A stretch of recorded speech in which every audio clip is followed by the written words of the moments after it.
तर मित्रांनो, ह्या रील्समध्ये पहा तुम्ही अर्ध कट केलेल्या लिंबावर असं बोट ठेवून तेच बोट सीलवर ठेवल्यानंतर तेच बोट परत सिक्क्यापर्यंत नेल्यावर सिक्का असा हवेत तडपडायला लागतो, तरंगायला लागतो. हे खरं आहे की खोटं हे बघण्यासाठी आपल्याला एक सिक्का लागणार आहे, एक अर्ध कट केलेले लिंबू, एक सेल आणि एक चाकू लागणार आहे. तर मी हे सर्व सामान एकजूट केलेलं आहे, तुम्ही व्हिडिओमध्ये पाहू शकता.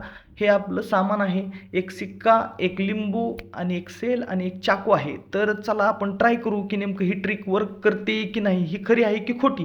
तर आपण ट्राय करण्यासाठी घेतलेलं आहे सगळं सामान. तर आता आपण सगळं पुढची प्रोसेस करणार आहोत. व्हिडिओच्या लास्टपर्यंत तुम्ही थांबा आणि बघा हे खरं होतं का नाही हे आपण स्पष्ट करणार आहोत. तर पहिल्यांदा आपण लिंबू कट केलेला आहे, एक हिस्सा बाजूला काढून घेऊ.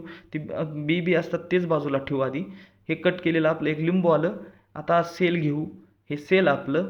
आणि एक आता रुपयाचा सिक्का एक राहिलेला आहे, एक रुपयाचाच घेतलेला आहे. त्या व्हिडिओमध्ये 10चा दाखवलेला आहे, पण मी 1 रुपयाचा घेतलेला आहे. सिक्का तर सिक्का असतो, त्यामुळंच मी घेतलेला आहे. हे आपलं लिंबावरचं बोट घासून झालेलं आहे. आता आपण सेलवर ठेवलेलं आहे आणि तेच बोट आता सिक्क्यापासून येत आहे मी बघा. तर ही सिक्का हवेत तरंगला नाही, माझा सिक्का तडपडलेला नाही. माझा सिक्का वाटते मेलेला आहे, त्या रीलमधला जिवंत होता म्हणून तडपडत होता.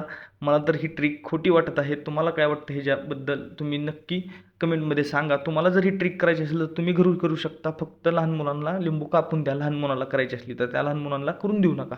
तर तुम्ही पाहू शकता ही सिक्का जागेवरचा हल्लासुद्धा नाही, माझा सिक्का मेलेला दिसतोय. तर हा व्हिडिओ तुम्हाला कसा वाटला कमेंटमध्ये नक्की सांगा. आणि व्हिडिओवर नवीन असताल तर चॅनलला सबस्क्राईब केल्याशिवाय जाऊ नका. एक